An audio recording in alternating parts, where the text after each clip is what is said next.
네, 요즘 시장에서 가장 핫한 재테크 정보 남들은 어떻게 알고 또 어떻게 하는지 궁금하셨죠? 손에 잡히는 재테크에서 10분 안에 꽉꽉 채워서 알려드리겠습니다. 네, 오늘도 친절한 설명을 해주실 전문가 신현 대표 모셨습니다. 어서 오세요, 신 대표님. 안녕하세요. 네, 먼저 어떤 소식들 가져오는지 보도록 하겠습니다. 첫 번째 소식, 20대 참 한창 재테크에 관심 많고 또 취업할 나이인데 20대만 일자리가 줄었다. 굉장히 마음이 아프네요. 예. 네, 그 전 연령에서 취업자 수는 증가했는데요. 예. 20대만 취업자 수가 줄었다고 합니다. 이게 왜 이런가 살펴봤더니 코로나19가 20대의 고용시장 판도를 좀 많이 바꿔놨다 이런 이제 판단이 드는데요. 이게 어떤 거냐면 2020년부터 이제 코로나가 본격화됐는데 이때 이제 언택트 시장이 폭발적으로 성장하지 않았습니까? 이 이후에 이제 온라인 플랫폼이라든지 뭐 배달이라든지 이런 쪽이 엄청나게 일자리를 공급하면서 20대들이 이쪽으로 많이 몰려갔었는데요. 이후에 올해부터 뭐 작년부터 코로나가 이제 서서히 종식되면서 네. 리오프닝이 본격화됐죠. 그러면서 온라인 수요가 줄고 자연히 이런 플랫폼들도 일자리를 줄여나가기 시작한 겁니다. 그렇다 보니까 이제 20대들이 많이 이제 취업자 수가 줄어든 결과로 나타났는데요.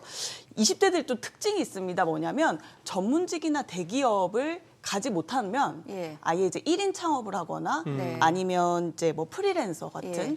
그런 쪽으로 이제 취업하는 게 낫다 이렇게 이제 판단을 한다는 거예요. 예. 그렇기 때문에 중소기업과 이제 일자리 미스매칭이 이제 심각해지면서 중소기업은 구인난이 갈수록 그러니까요. 심각해지고 20대들은 또 취업자 수가 줄어들고 이런 결과로 이어지는 것 같습니다. 근데 참 저게 어떻게 보면 좀 심각하다면 심각한데 뭐 수도권이 됐건 지방이 됐건 진짜 중소기업 네. 하시는 공장 돌리시는 분들 정말 힘들어하세요. 사람이 맞아요. 없다는 거예요. 네. 맞습니다. 그리고 좀 하면은 나 이 돈 받고 여기 못 다닌다. 네. 차라리 나 배달하겠다. 아, 이게 현장에서 들리는 얘기예요. 예. 맞습니다. 그게 이제 그 공장이라든지 일자리가 특히 서울이 아닌 뭐 수도권 외곽 이쪽에 있다면 네. 이제 젊은 층이 그 회사가 정말 탄탄한 기업이라 하더라도 네. 지원하지 않는다는 거예요. 네. 그러니까. 지원을 하더라도 굉장히 짧은 기간 일하고 퇴사하는 경우가 많다고 합니다. 상황 이러다 보니까 정부가 이제 지원까지 하고 있다면서요. 네, 지원을 적극적으로 하고 있고요. 예. 15세에서 34세 청년을 대상으로 중소기업 청년 소득세를 감면해주고 있고 또 3년간 근무하면 3천만 원의 목돈을 만들어주는 굉장히 파격적인 지원인데 아하. 청년 내일 채움 공제 혜택도 있습니다. 그리고 요즘 같은 고금리 시대에 대출금리 1.2%로 전월세 보증금 대출까지 해주고 있어요. 그런데 이제 대세 흐름을 바꾸기에는 좀 어려운 상황 아닌가 이렇게 보여집니다. 네, 앞서 소장님이 좀 간략하게 언급을 주셨는데 그 배달하는 게 네, 차라리 낫다라고 네. 여기는 이제 젊은 세대들이 눈에 띈다는 말씀 주셨는데 뭐 배달로 400만 원 이런 게 좀 눈에 띌 정도인데 사실 주위에서도 많이 보면은 이제 MZ 세대들이라고 하잖아요. 뭐 좀 쉽게 일하고 조금 많은 돈을 빨리 벌 수 있는 쪽을 선택하는 게 아닌가라는 생각도 사실 저희 입장에선 드는데 어때요? 좀 반론을 좀 해주시면 좋을 것 같은데. 그렇게 생각하실 수도 있을 것 예. 같은데 사실 이 MZ세대가 지금까지 우리나라의 그 어떤 세대보다 돈과 재테크에 관심이 많은 세대입니다. 예. 그래서 굉장히 내가 투입하는 시간 대비 효율적인 큰 돈을 벌 수 있는 것들에 굉장히 관심이 높고요. 근데 사실 돈만, 보상에만 관심 있는 건 아니고 어떻게 일하느냐 방식에 대해서도 굉장히 아하. 관심이 많아요. 그래서 예를 들면 틀에 박힌 이제 사무실에서 매뉴얼대로 근무하는 형태가 아니라 탄력적으로 근무할 수 있다든가 아니면 내가 원하는 시간에 뭐 원하는 장소에서 재택으로 할 수 있다든가 이런 것들 굉장히 선호합니다. 그리고 평생 직장, 하나의 직업 이런 개념이 없는 세대예요. 예. 그렇기 때문에 이제 엔잡러가 대세라고 하죠. 네. 그러니까 여러 가지 사이드 잡을 하는 거예요. 아, 주 직업이 예, 있으면서 예. 여러 가지 일들을 하는 엔잡러가 대세라고 하고요. 이런 이제 친구들을 겨냥한 일자리 플랫폼들도 이제 굉장히 호황을 누리고 있습니다.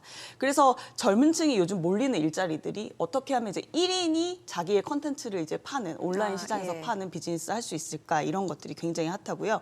컨텐츠 크리에이팅 이런 분야도 핫합니다. 그래서 말씀하신 뭐 배달이나 이런 쪽만 그런 게 아니라 다른 다양한 활동들을 예. MZ 세대들이 하고 있다 이렇게 보시면 될 것 엔잡러. 같아요. 예. 네. 근데 그 참 세대 차이라는 것이 분명히 있죠. 그래 지금 신 대표님 설명하신 지금 MZ 세대의 그런 어떤 사고 방식이나 가치관 이걸 갖다가 예전 뭐 평생 직장의 개념, 네. 어떤 직업의 안정성, 네. 뭐 이렇게 이런 것들로 대화나 설득이 안 될 것 같아요.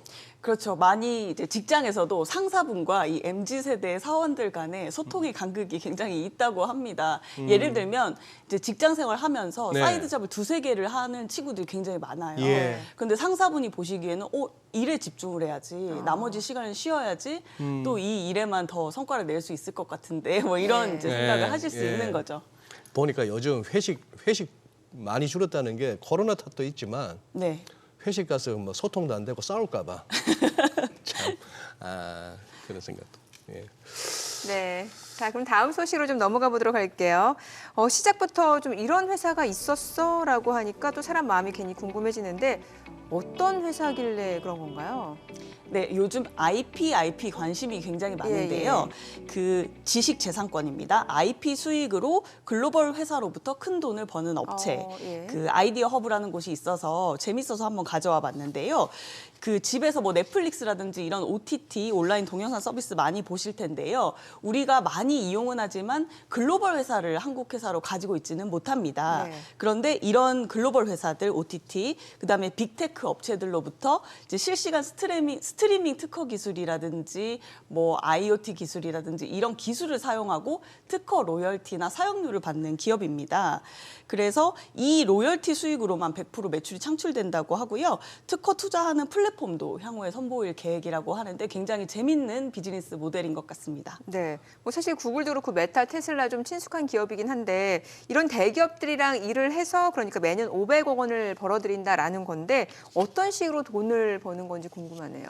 일단 이제 유망한 특허 기술들을 사들이는 겁니다. 특허 기술들을요? 그래서 네, 이 회사에서 보유하고 있는 특허들이 대부분 통신과 차세대 비디오 코덱, 그다음에 무선 인터넷, 스트리밍, 사물 인터넷, 와이파이 기술 뭐 이런 것들입니다. 그래서 이런 유망한 특허들을 사들여서 그 기술을 사용하는 빅테크 업체들로부터 로열티를 받는 비즈니스 모델인 거죠.